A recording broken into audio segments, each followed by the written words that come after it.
Hi friends, welcome to biology for DSC. నేను మీ హర్లీలా. Friends, మనం psychology part 5 వీడియోని చూద్దాం. పార్ట్ 4కి కంటిన్యూషన్. ఈ పార్ట్ 5 వీడియోని చూసే ముందు ప్రీవియస్ వీడియోస్ని చూడండి. సైకాలజీకి సంబంధించి బిఎడ్ శిశు వికాస దృక్పథాలు అనే పుస్తకంలో ఈ కౌమార దశ గురించి ఇవ్వడం జరిగింది. చాలా ఇంపార్టెంట్ పాయింట్స్ అనేవి ఇచ్చారు. హార్లాక్ ప్రకారం కౌమారుల వికాసంలో ఈ సాంఘిక సర్దుబాటు అనేది చాలా సంక్లిష్టమైన ప్రక్రియ. హార్లాక్ ప్రకారం కౌమార దశలో సాంఘిక సర్దుబాటు అనేది చాలా సంక్లిష్టమైన ప్రక్రియ. హార్లాక్ ప్రకారం కౌమారుల వికాసంలో సాంఘిక సర్దుబాటు అనేది చాలా సంక్లిష్టమైన ప్రక్రియ. గుస్టావ్ లీ బాన్ తాను రచించిన the crowd, a study of popular mind అనే పుస్తకంలో సమూహంలో వ్యక్తి యొక్క చేతనాత్మక ప్రవర్తన మరుగున పడిపోతుందని, సమూహం యొక్క మనస్సు సమూహం యొక్క ప్రవర్తనను ప్రభావితం చేస్తుందని తెలిపారు. గుస్తావ్ లీ బాన్ తాను రచించిన the crowd, a study of popular mind అనే పుస్తకంలో సమూహంలో వ్యక్తి యొక్క చేతనాత్మక ప్రవర్తన మరుగున పడిపోతుందని, సమూహం యొక్క మనస్సు సమూహం యొక్క ప్రవర్తనను ప్రభావితం చేస్తుందని తెలిపారు. గుస్తావ్ లీ బాన్ రచించిన గ్రంథం ఏంటి? The crowd, a study of popular mind. 1895లో రాశారనమాట ఈ పుస్తకం. నెక్స్ట్, తల్లిదండ్రులు, ఉపాధ్యాయులు సమాజంలో ప్రతి ఒక్కరూ కౌమారులలో ఏర్పడే రకరకాల సమూహాలను నిరంతరంగా గమనిస్తూ వారికి సరియైన దిశానిర్దేశం చేయాలి. వారి ఉద్వేగ వ్యక్తీకరణకు, సమస్యల పరిష్కారానికి సమర్థవంతంగా సాంఘిక క్లిష్ట పరిస్థితులను ఎదుర్కొనేందుకు తగిన మార్గదర్శకత్వం కల్పించాలి. తల్లిదండ్రులు కానీ, ఉపాధ్యాయులు కానీ సమాజంలో ప్రతి ఒక్కరూ కౌమారుల్లో ఏర్పడే రకరకాల సమూహాలను నిరంతరంగా గమనిస్తూ వారికి సరైన దిశానిర్దేశం చేయాలి. వారి ఉద్వేగ వ్యక్తీకరణకి, సమస్యల పరిష్కారానికి సమర్థవంతంగా సాంఘిక క్లిష్ట పరిస్థితులను ఎదుర్కొనేందుకు తగిన మార్గదర్శకత్వం కల్పించాలి. తల్లిదండ్రులు, ఉపాధ్యాయులు సమాజంలో ప్రతి ఒక్కరి కౌమారులలో ఏర్పడే సమూహాన్ని నిరంతరంగా గమనిస్తూ దిశానిర్దేశం చేయడం, వారికి ఉద్వేగ వ్యక్తీకరణకి, సమస్యల పరిష్కారానికి సమర్థవంతంగా సాంఘిక క్లిష్ట పరిస్థితులను ఎదుర్కొనేందుకు తగిన మార్గదర్శకత్వం కల్పించాలి. నెక్స్ట్, సర్దుబాటు తంత్రాలు, మెకానిజం ఆఫ్ అడ్జస్ట్మెంట్. ప్రతి వ్యక్తి జీవితంలో అనేక అవసరాలు ఉంటాయి. ఆ అవసరాలు పూర్తిగా సంతృప్తి చెందనప్పుడు మనం ప్రత్యామ్నాయ మార్గాలను అనుసరిస్తూ ఉంటాం. ఏదైనా ఊరు వెళ్ళినప్పుడు సరైన హోటల్ లేకపోతే హోటల్స్లో ఒక దానిని ఎన్నుకొని సర్దుబాటు చేసుకుంటాం. మన యొక్క జీవితంలో అనేక అవసరాలు ఉంటాయి. ఈ అవసరాలు పూర్తిగా సంతృప్తి చెందనప్పుడు మనం ప్రత్యామ్నాయ మార్గాలను అనుసరిస్తూ ఉంటాం. ఏదైనా ఊరు వెళ్ళినప్పుడు సరైన హోటల్ లేకపోతే హోటల్స్లో ఒక దానిని సర్దుబాటు చేసుకుంటాం. ప్రతి వ్యక్తికి వివాహంపై అనేక అంచనాలు ఉంటాయి. అన్ని అంచనాలు ఉన్న వ్యక్తి దొరకనప్పుడు కనీసం కొన్ని లక్షణాలైనా బాగున్న వ్యక్తిని వివాహం చేసుకుంటారు. అక్కడైనా సర్దుబాటు చేసుకుంటారు అన్నమాట. నెక్స్ట్, కాలేజీలో ఎవరూ నచ్చకపోయినా కొందరు విద్యార్థులు తప్పనిసరి కొంతమందితో కలిసి స్నేహం చేస్తుంటారు. ఇలా సర్దుబాటు అనేది మానవ జీవితంలో అత్యంత ప్రాధాన్యత వహిస్తుంది. సర్దుబాటు అనేది ఒక నిరంతర ప్రక్రియ. ఇలా సర్దుబాటు చేసుకోలేనప్పుడు వ్యక్తి ప్రవర్తనలకు, కుంటనాలకు లోనయ్యే ప్రమాదం ఉంది. వ్యక్తి సంఘర్షణలకు, కుంటనాలకు లోనయ్యే ప్రమాదం ఉంది. సర్దుబాటు చేసుకోలేనప్పుడు వ్యక్తి దేనికి లోనవుతాడు? సంఘర్షణానికి, కుంటనానికి లోనయ్యే ప్రమాదం ఉంది. సర్దుబాటును మనోవైజ్ఞానిక శాస్త్రవేత్తలు అనేక రకాలుగా నిర్వచించారు. సర్దుబాటును గేట్స్ మరియు జెర్సీల్డ్ ప్రకారం వ్యక్తి తనకు తన పరిసరాలకు మధ్య సామరస్యమైన సంబంధాలను నెలకొల్పడం కోసం నిరంతరం తన ప్రవర్తనను మార్చుకోవడమే సర్దుబాటు. గేట్స్, జెర్సీల్డ్ సర్దుబాటు గురించి నిర్వచనాన్ని ఇవ్వడం జరిగింది. వ్యక్తి తన పరిసరాలకు మధ్య సామరస్యమైన సంబంధాలను నెలకొల్పడం కోసం నిరంతరం తన ప్రవర్తనను మార్చుకోవడమే సర్దుబాటు.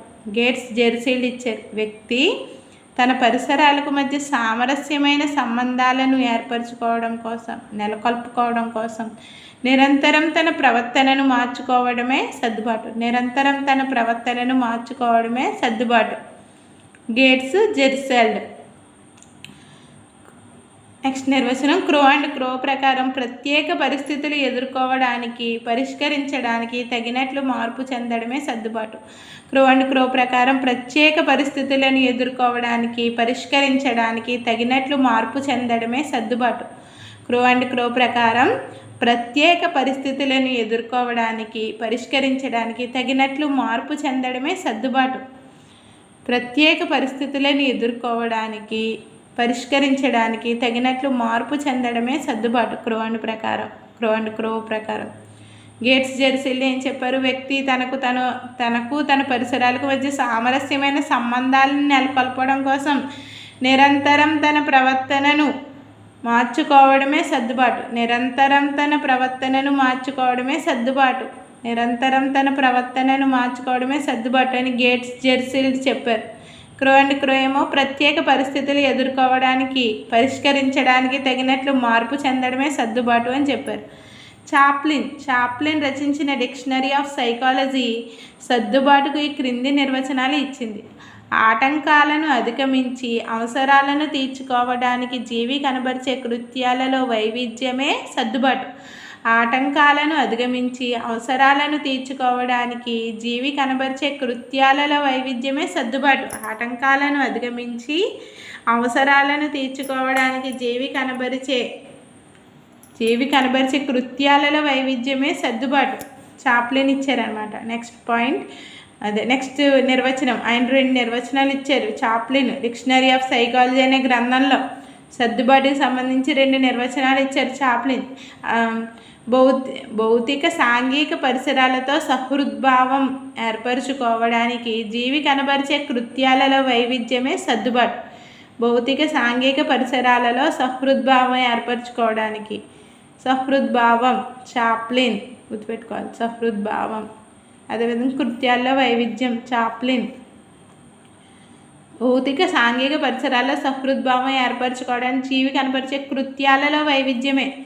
ఇక్కడ కూడా కృత్యాలలో వైవిధ్యమే. రెండిట్లోనూ కృత్యాలలో వైవిధ్యం ఉంది చూడండి. కృత్యాలలో వైవిధ్యమే సర్దుబాటు. ఎవరిచ్చారు ఈ వైవిధ్యాల గురించి? చాప్లిన్ డిక్షనరీ ఆఫ్ సైకాలజీలో ఇవి చెప్పడం జరిగింది నిర్వచనాలు.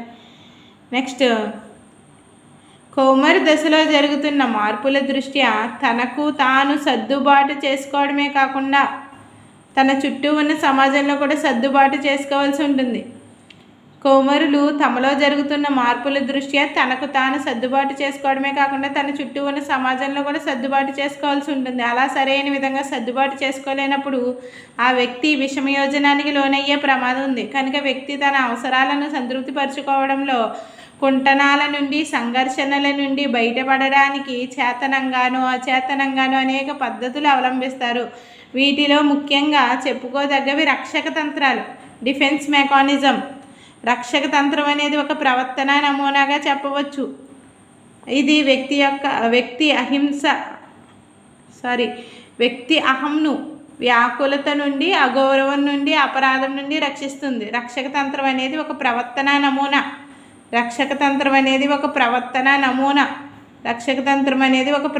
నమూనా.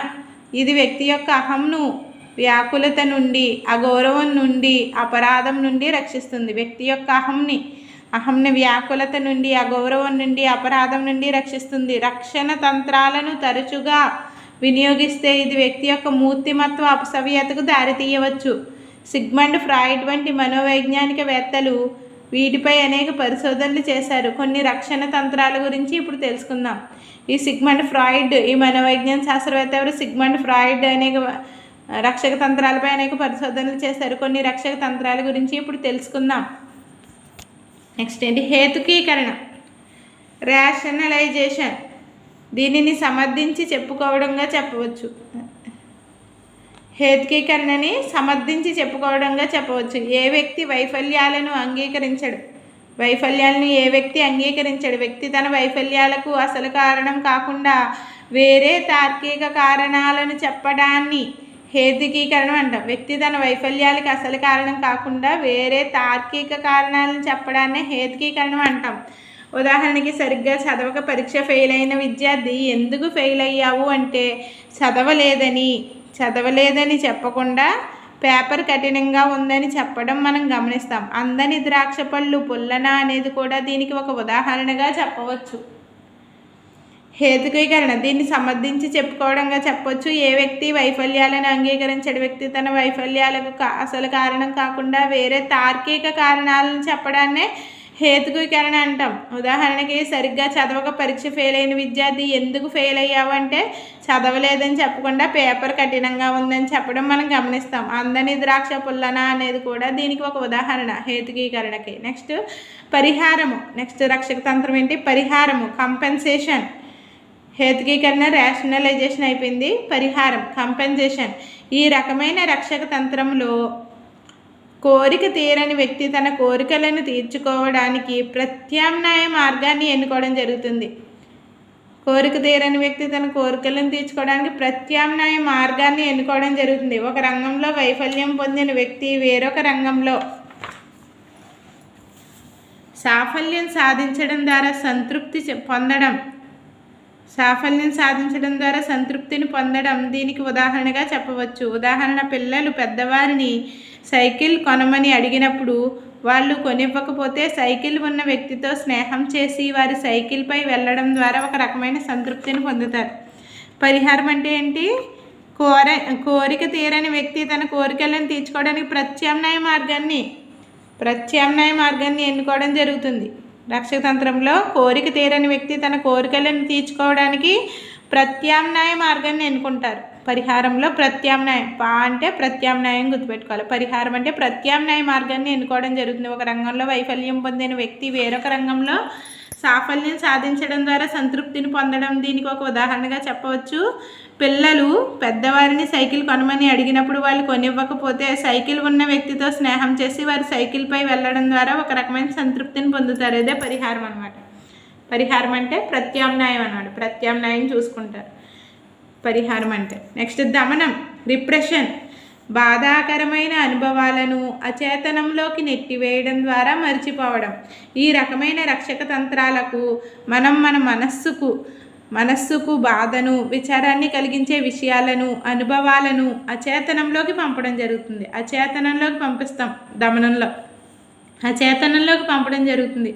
ఉదాహరణ పరీక్షా ఫలితాలు న్యూస్ పేపర్లో లేదా ఇంటర్నెట్లో చూసినప్పుడు ఫెయిల్ అయిన విద్యార్థి చాలా బాధపడినా తర్వాత మెల్లగా మర్చిపోతాడు. అలాగే ఎవరైనా ఆత్మీయులు చనిపోయినప్పుడు తీవ్రమైన బాధ కలుగుతుంది. కొన్ని రోజులకు ఆ విషయం మనం మర్చిపోతాం. నెక్స్ట్ ఏంటి? ప్రతిగమనం రిగ్రెషన్.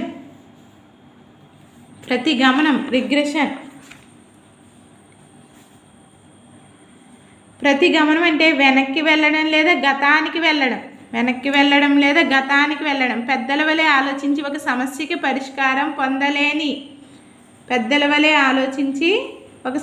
పరిష్కారం పొందలేని స్థితిలో చిన్నపిల్లల్లా ప్రవర్తించడం ఈ రకమైన రక్షక తంత్రంలో చూస్తాం. కోమర దశలో పిల్లలు తల్లిదండ్రుల మాట విననప్పుడు తల్లిదండ్రులు వారి ముందు చిన్నపిల్లల్లా కన్నీరు కార్చుకుట దీనికి ఒక ఉదాహరణ. ఇంటర్వ్యూలో ప్రశ్నలకు సమాధానం చెప్పలేక వ్యక్తి చిన్నపిల్లాడిలా ఏడవడం. ప్రతిగమనం అంటే ఏంటి? చిన్నపిల్లాడిలాగా అంటే చిన్నగా తనకి గతానికి వెళ్ళిపోతాడు అంటే వెనక్కి వెళ్తాడు అన్నమాట. ప్రతిగమనం అంటే వెనక్కి వెళ్తాడు, చిన్నపిల్లాడిలాగా అయిపోతాడు.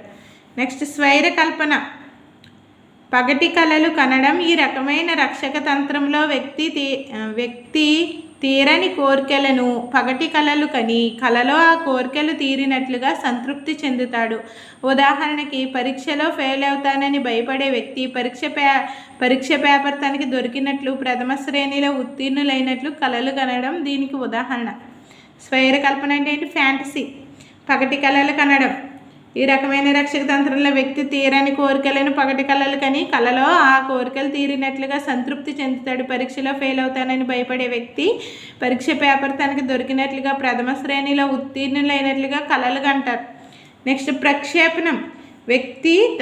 ప్రక్షేపణం అంటే ఏంటి? ప్రొజెక్షన్. వ్యక్తి తనలోని ప్రేరకాలను లేదా లోపాలను ఇతరులకు ఆపాదించడమే ప్రక్షేపణం. వ్యక్తి తనలోని ప్రేరకాలను లేదా లోపాలను ఇతరులకు ఆపాదించడమే ఆపాదించడం. వ్యక్తుల కోరికలు లేదా ప్రేరణలు సామాజికంగా ఆమోదం పొందనివి అయినప్పుడు వాటిని ఇతరులకు ఆపాదించడం జరుగుతుంది.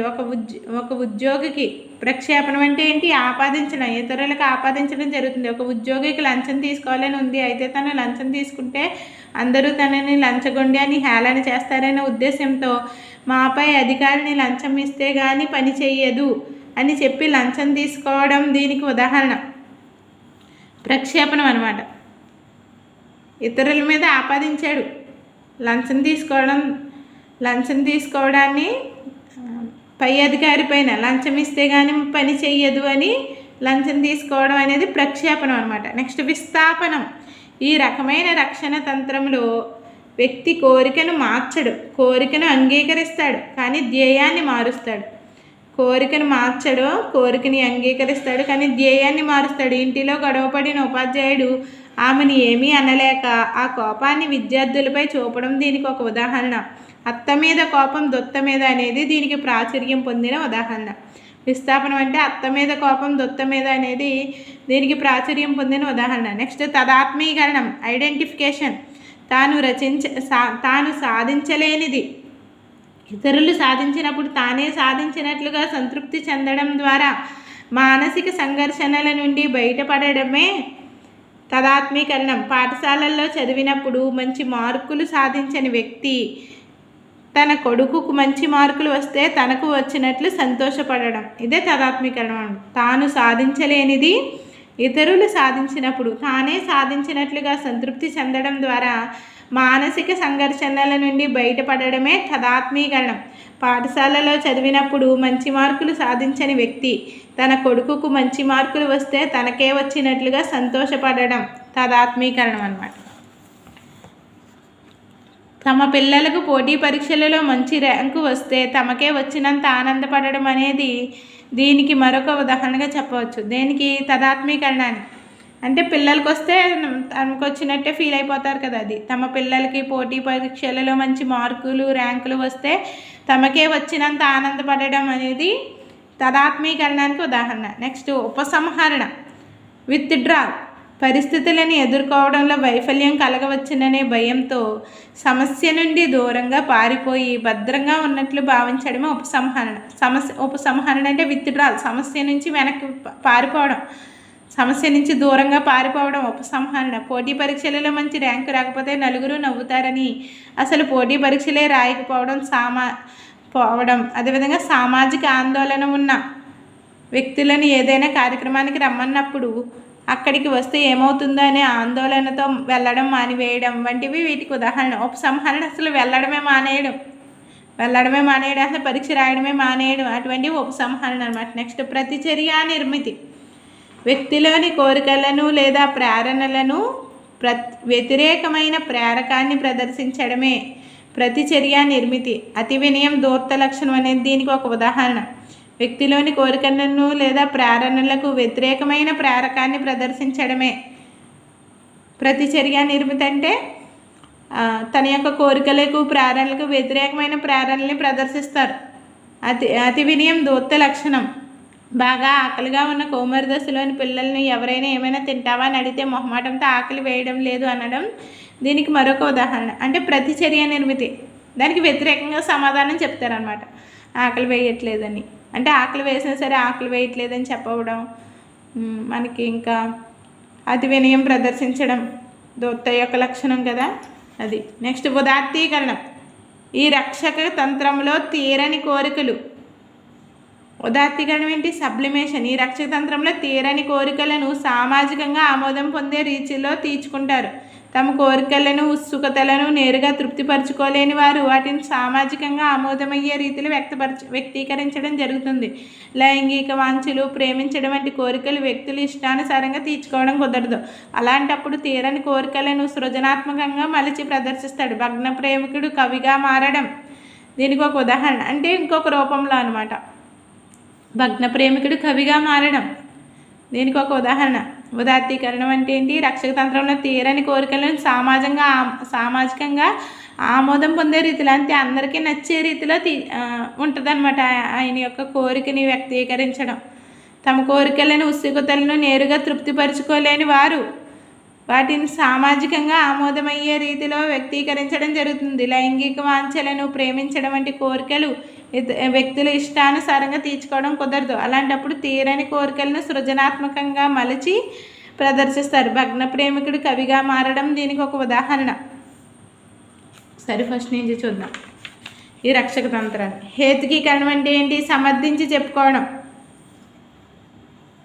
వైఫల్యాల్ని ఎవరూ అంగీకరించరు కదా. వ్యక్తి తన వైఫల్యాలకు అసలు కారణం కాకుండా వేరే తార్కిక కారణాలను చెప్పడాన్ని, అసలు కారణాలు కాకుండా వేరే తార్కిక కారణాలను చెప్తారు హేతుకీకరణలో.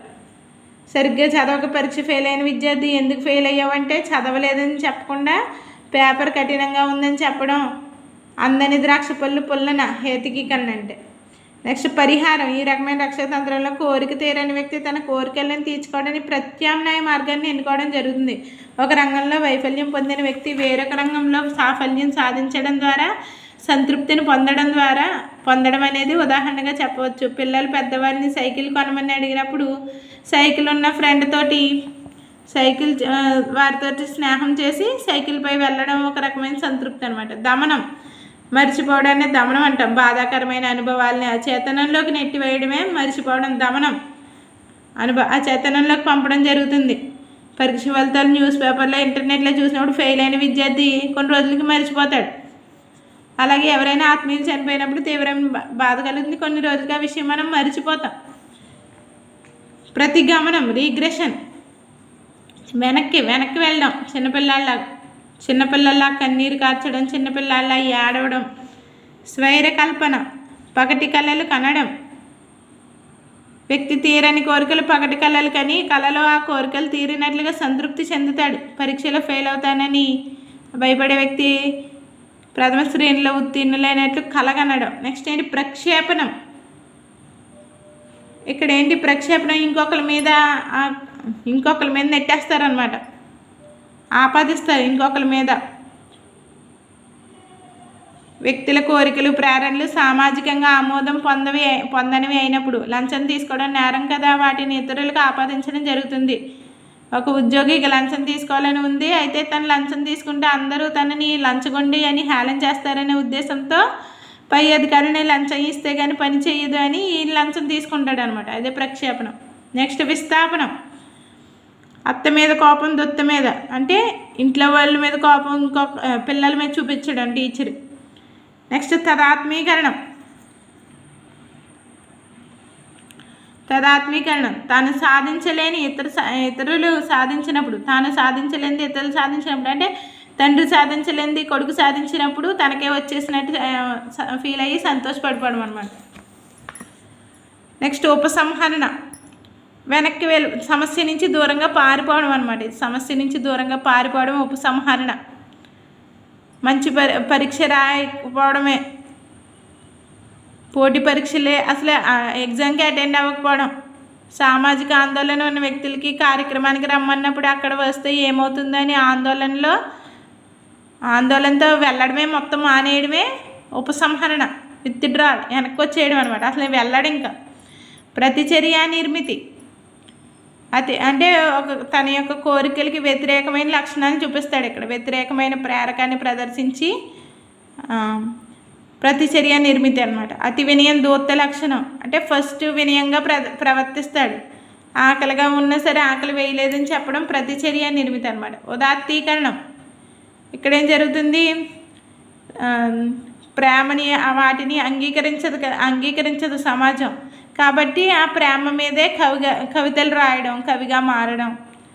తీరని కోరికలను సామాజికంగా ఆమోదం పొందే రీతిలో తీర్చుకుంటారు. తమ కోరికలను, ఉత్సుకతలను నేరుగా తృప్తిపరచుకోలేని వారు సామాజికంగా ఆమోదమయ్యే రీతిలో వ్యక్తీకరించడం జరుగుతుంది. లైంగిక వాంఛలు, ప్రేమించడం వంటి కోరికలు సొసైటీలో కుదరదు. సమాజంలో ఇష్టానుసారంగా పెళ్లి చేసుకోవడం, ప్రేమించిన అమ్మాయిని పెళ్లి చేసుకోవడం అటువంటివి కుదరదు. అలాంటప్పుడు తీరని కోరికలను సృజనాత్మకంగా మలిచి, అంటే అందరూ ఆమోదించే విధంగా, అందరికీ నచ్చే విధంగా కవితలు రాసుకోవడం అటువంటివి అన్నమాట. నెక్స్ట్ టాపిక్ నెక్స్ట్ వీడియోలో కంటిన్యూ చేద్దాం. Stay tuned. Biology for DSC.